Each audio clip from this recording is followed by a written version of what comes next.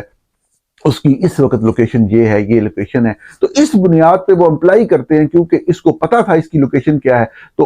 تو یہ بندہ جو ہے یہ اس کو غائب کرنے میں، ابھی تک قتل کی بات نہیں ہو رہی ہے، ذہن میں رکھیے گا، اس کو غائب کرنے میں یہ بندے کا سینٹرل کردار ہے۔ اب صاف ظاہر ہے کہ یہ معاملہ آفیشلی بتایا جا رہا تھا، آپ سمجھ رہے ہوں گے کہ ایف آئی اے ایک ادارہ ہے، وہ اگر اس طرح کی بات کو بتا رہا ہے تو وہ اس کو شامل تفتیش کر دیتے ہیں، نزاکت کو اس سے پوچھتے ہیں، وہ کچھ اور کرداروں کا نام بھی بتاتے ہیں۔ ایک مدثر شاہ نام کے ایک افسر ہیں ایف آئی اے کے جو لاہور میں تعینات ہیں، اور جن کے بارے میں آپ کو پہلے بھی بتا چکا ہوں کہ وہ بلاسفیمی بزنس گروپ سے بڑا ڈائریکٹلی ان کا ایک رول ہے، کردار ہے۔ وہ فاطمہ جہانگیر جو لاہور کی ایک بیٹی جن کو بلاسفیمی کے کردار میں گرفتار کیا، وہ اس کو گرفتار کرنے والے بھی مدثر شاہ ہی تھے، اور وہ بعد میں مطلب آگے کی کہانی آپ کو پتہ لگے گی کہ وہ بعد میں اسلام آباد بھی آئے، پشاور بھی چلے گئے، لیکن فاطمہ جہانگیر کے پیچھے وہ تب تک لگے رہے، وہاں سے پوسٹ آؤٹ ہو جانے کے باوجود، جب تک اس کو جیل میں مار نہیں دیا گیا۔ اب ہوتا یہ ہے کہ مدثر شاہ جو ہے وہ بڑا انٹرسٹ لے کے اس کیس کو لاہور میں بیٹھے ہوئے فالو کر رہے ہیں، اور انسپیکٹر منیر خان کو یہ انفارمیشن ساری دے رہے ہیں ٹیکنیکل رپورٹ کے حوالے سے، چونکہ ان کا نام اور نمبر دیا ہوتا ہے۔ انسپیکٹر منیر کو کوئی بات سمجھ نہیں آتی، وہ فون کرتے ہیں مدثر شاہ کو ایف آئی اے لاہور میں، اور اسے سمجھنے کی کوشش کرتے ہیں کہ بھائی دسو تسی کی کہنے کی کوشش کر رہے ہو۔ تو وہ جب ان کو بتاتا ہے کہ جی یہ جو اسکرین شاٹ ہے اس سے یہ ثابت ہوتا ہے، اس سے یہ ثابت ہوتا ہے، آپ فلاں بندے سے بھی آ کے یہ بات پوچھ لیں، فلاں بندہ بھی جیل میں، جو لوگ بیچارے جیل میں بلاسفیمی کے کیسز میں پکڑے ہوئے ہیں، ان کی کوشش ہوتی ہے کہ ان سے کوئی ایسا بیان دلوایا جائے کہ انسپیکٹر کو کنفیوز کر دیا جائے اور اس کی توجہ راؤ عبد الرحیم سے ہٹ جائے۔ پولیس والا لیکن انسپیکٹر منیر جو ہیں وہ پوری طرح تحقیق کرتے ہیں، وہ کسی بات کو جو ہے وہ اگنور نہیں کرتے، وہ ان کی بات بھی غور سے سنتے ہیں، وہ نزاکت کو بھی شامل تفتیش کر دیتے ہیں۔ نزاکت باقاعدہ اس کیس میں ایک مشکوک شخص کے طور پہ اس میں باقاعدہ شامل کیا جاتا ہے، اور جن مزید کرداروں کا نام وہ بتاتے ہیں وہ لاہور جا کے دوبارہ ان لوگوں سے انویسٹیگیٹ کرتے ہیں، نزاکت سے کرتے ہیں، لیکن انسپیکٹر منیر خان کو کوئی چیز سمجھ نہیں آتی، کوئی بات نہیں ملتی، وہ یہ بات کورٹ کو بھی انفارم کر دیتے ہیں۔ اب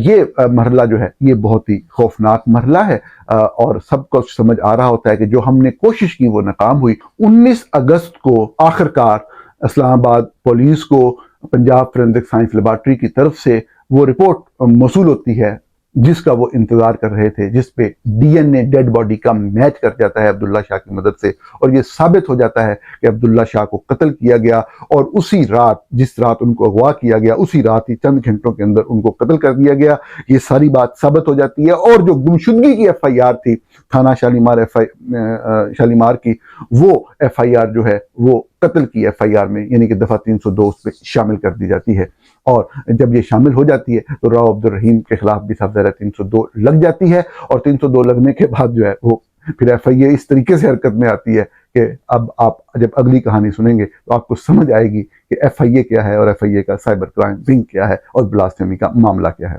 ناظرین، یہ بات اب سپٹمبر کے مہینے میں داخل ہو چکی ہے، اور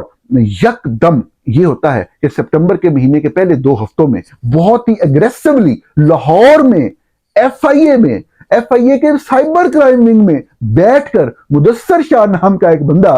اسلام آباد میں رجسٹرڈ ایک قتل کے کیس کے اندر 24 گھنٹے وہاں سے بیٹھ کے انٹروین کر رہا ہوتا ہے۔ یک دم ایک ایسا واقعہ ہوتا ہے جو دہلا دینے والا واقعہ ہے، اور یہ واقعہ یہ ہے کہ 15 ستمبر سے آگے پیچھے 1-2 دن پہلے جو ہے وہ یک دم جو ہے وہ مدثر شاہ کی اسلام آباد ٹرانسفر ہو جاتی ہے سائبر کرائم ونگ اسلام آباد میں۔ اب جب ان کی ٹرانسفر ہوتی ہے تو پہلا کام وہ یہ کرتے ہیں، یہاں آتے ساری اب ان کو انفارمیشن ساری ہوتی ہے، ان کو پتا ہوتا ہے کہ جب 23 مئی کو جو درخواست دی تھی راؤ عبد الرحیم نے، اس کے اندر مختلف نمبرز دیے تھے جس میں الزام لگایا تھا جی فلاں کوئی واٹس ایپ گروپ ہے، اس کے اندر یہ بلاسفیمس مٹیریل جو شیئر ہو رہا ہے، یہ بندے یہ یوز کر رہے ہیں، اس کے اندر ایک نمبر عبداللہ کا تھا۔ اب جب عبداللہ کے والد عامر شاہ جب پولیس میں گمشدگی کی درخواست دیتے ہیں تو وہ 2 نمبر دیتے ہیں جن میں وہ ایف آئی آر والا نمبر تو شامل نہیں ہے، وہ کہتے ہیں کہ یہ نمبر میرے بیٹے کے پاس تھے، تو آپ دیکھیں ان کی موومنٹ وغیرہ سے آپ کو سمجھ آئے کہ وہ کدھر گیا یا کس کی کال آئی۔ وہ جو 2 نمبر دیتے ہیں پولیس کو عامر شاہ کے ان کے بیٹے کے استعمال میں، وہ بیسیکلی عامر شاہ کے اپنے نام پہ رجسٹر ہوتے ہیں۔ اب یہ بڑی کریٹیکل انفارمیشن تھی جو کہ راؤ عبد الرحیم کے پاس اور شیطانی کردار مدثر شاہ کے پاس تھی۔ اس نے کیا کیا کہ اس نے جو مختلف کمیونیکیشن تھی ان کی بنیاد کے اوپر، اس عبداللہ شاہ کے استعمال میں جو بھی فون تھے ان کی بنیاد کے اوپر اس نے یہ کہا کہ چونکہ یہ نمبر رجسٹر عامر شاہ کے نام کے اوپر ہے تو یہ تو اس کے اوپر بھی کیس بنایا جا سکتا ہے۔ اس نے ایک درخواست لکھی جس کو سرچ اینڈ سیز وارنٹ کہتے ہیں، مجسٹریٹ کے نام پہ، شبیر نام کے مجسٹریٹ تھے اسلام آباد میں، ان کو درخواست لکھی اور انہوں نے کہا کہ عامر شاہ نام کا بندہ مجھے توہین رسالت محمدی صلی اللہ علیہ وآلہ وسلم میں مطلوب ہے، 295C، مطلب تمام جو شکے ہیں اس کا ذکر کیا، 295A B، خصوصاً 295C کا ذکر کیا۔ یہ طریقہ ہوتا ہے کسی بھی بندے کو جو ہے جب آپ نے آخری دم تک اس کی جان نکالنی ہو، پاکستان جیسے معاشرے میں رہتے ہوئے۔ لیکن آپ ایک لفظ پہ غور کیجئے گا، میں کنکلوڈ کروں گا کہ یہ کتنا بڑا فتنہ ہے کہ نعوذ باللہ محمد الرسول اللہ کی حیثیت ان غلیظ لوگوں کی نظروں میں کیا ہے، ایک کھلونے سے زیادہ۔ میں بالکل شعور سے، عقل سے سوچ کے یہ لفظ استعمال کر رہا ہوں کہ ان کے لیے یہ کھلونے سے زیادہ اہمیت نہیں ہے۔ یہ اس طریقے سے جو لوگ اپنے دلوں میں محبت رسول صلی اللہ علیہ وآلہ وسلم رکھتے ہیں وہ اس چیز کے اوپر غور کریں، وہ اس چیز کے اوپر، اس پوائنٹ پہ غور کریں، جو اسلام سے، اپنے مذہب سے محبت کرتے ہیں وہ اس چیز پہ غور کریں کہ ان کو کس طرح بے وقوف بنایا جاتا ہے۔ اور در حقیقت نبی اکرم صلی اللہ علیہ وآلہ وسلم کے لیے ان غلیظ لوگوں کے ذہنوں میں ان کی کتنی عزت اور مرتبہ ہے، یہ اس طریقے سے کھیلتے ہیں ان کے نام کے ساتھ، اس طریقے سے کھیلتے ہیں یہ تمام کردار۔ غور کریں، یہ وہ سارے ڈاکومنٹس آپ کے سامنے پڑے ہیں، ان کو دیکھیں، ان کو سمجھیں کہ اس غلیظ انسان نے جب دیکھا کہ جو مین کردار اس کے گروپ کا سربراہ ایک قتل کے کیس میں پھنس چکا ہے پوری طرح سے، تو وہ کیا کرتا ہے، وہ اس کے باپ کے خلاف جو اپنے بیٹے کے قتل کے کیس میں کمپلینٹنٹ ہے، مدعی ہے، اس کے خلاف توہین رسالت محمدی صلی اللہ علیہ وآلہ وسلم کا کیس درج کرتا ہے۔ اس کا وارنٹ جو ہے اس غلیظ جو مجسٹریٹ سے وہ اس کو درخواست دیتا ہے، 15 کو پہلے دیتا ہے، پھر ریٹ اس کو قاضی کاروائی مکمل نہیں ہوتی، 19 کو دوبارہ اس کو درخواست دینی پڑتی ہے، وہ مجسٹریٹ اس کو اپروو کرتا ہے، 19 تاریخ کو ہی مدثر شاہ عامر شاہ کے گھر پہ ریڈ کر دیتا ہے کہ جی توہین رسالت محمدی کے ملزم کو گرفتار کرنے کے لیے میں آ رہا ہوں۔ یہ ہے توہین کا سارا قصہ ناظرین، یہ ہے توہین رسالت، یہ ہے توہین مذہب، یہ اس طریقے سے استعمال ہوتی ہے۔ یہ چیز ہے جس کو اس قوم کو سمجھنے کی، گھروں سے باہر نکلنے کی اور اس فتنے کو مکمل طور پہ ختم کر دینے کی، دفن کر دینے کی ضرورت ہے، نہیں تو لوگوں کو اس مذہب سے اتنی نفرت ہو جائے گی کہ آپ اندازہ نہیں کر سکتے۔ اگر مذہب کا آپ استعمال اس طریقے سے کریں گے تو نوجوان نسل جو ہے وہ ان سب چیزوں سے اتنی نفرت کرنے لگے گی کہ آپ امیجن نہیں کر سکتے۔ یہ وقت ہے کہ اس ملک کے انٹیلیجنسیا ہے، جو پڑھے لکھے لوگ ہیں، جو باشعور لوگ ہیں، وہ ایسے فتنہ پرستوں کو، ایسے فتنوں کو پہچانیں اور اس ملک کو بچائیں۔ یہ وقت ہے۔ بعض لوگ کبھی کردار ادا نہیں کریں گے، ان کی طاقت کا راز، ان کی حکومتوں کا راز، ان کے چلتے رہنے کا راز جو ہے وہ پنہا ہے اس بات کے اندر کہ اس طرح کی چیزیں چلتے رہیں، لوگ بلیک میل ہوتے رہیں۔ یہ عام لوگوں کو سامنے آنا ہوگا۔ مدثر شاہ ریڈ کرتا ہے، عامر شاہ گھر نہیں ہوتے، اس کو فون پہ بتایا جاتا ہے تمہارے خلاف توہین رسالت محمدی صلی اللہ علیہ وسلم کا مقدمہ ہے، اور تم جو ہے وہ تمام گیجٹس لے کر پیش آئے، کو جو چیزیں ان کو ملتی ہیں وہ مدثر شاہ ساتھ لے کر آ جاتا ہے، اس کو بلایا جاتا ہے اور اس کو بتایا جاتا ہے کہ تمہارے بارے میں یہ والے تمام شواہد ہمارے پاس موجود ہیں، اور جو تم کہہ رہے ہو کہ تمہارے بیٹے کے استعمال میں یہ نمبر ہے تو اس بات کا تو کوئی ہمارے پاس ثبوت نہیں ہے، تم یہ کر کے آؤ اور یہ ایفیڈیوٹ کرو، تمہارے خلاف یہ بڑا سٹرونگ کیس ہے۔ ابھی وہ اسی چیز میں پڑا ہوتا ہے تو بلاسفیمی بزنس گروپ کے لوگ جو ہیں وہ عامر شاہ سے رابطہ کرتے ہیں اور اسے بتاتے ہیں کہ یہ ایک بات نوٹ کر لو کہ تمہارا ایک بیٹا مارا گیا ہے، تمہارا دوسرا بیٹا بھی مارا جائے گا۔ بلاسفیمی بزنس گروپ کے لوگ عامر شاہ کو متنبع کرتے ہیں کہ یہ بات یاد رکھیے گا کہ آپ کے بیٹے، یہ جو نمبرز ہیں یہ تو آپ کہہ رہے ہیں کہ عبداللہ شاہ استعمال کر رہے تھے، یہ تو ہو سکتا ہے آپ کے دوسرے بچے استعمال کر رہے ہو، آپ کا دوسرا بیٹا استعمال کر رہا ہو، آپ کے گھر کے دوسرے افراد استعمال کر رہے ہو، آپ کے نام پہ رجسٹر ہے، تم توہین رسالت کے مرتکب ہو، تم مجرم ہو، اور تمہاری جان اور تمہارے بچے بھی اب مارے جا سکتے ہیں اسی توہین کے الزام کے اندر۔ ایک بچہ مارا گیا، یہ باقی بچے بھی مارے جائیں گے۔ تمہیں ایک صرف صورت ہے تمہارے بچنے کی کہ تم پولیس کے سامنے پیش ہو کر یہ بات کہو، کمپرومائز کی بات نہیں کرتی،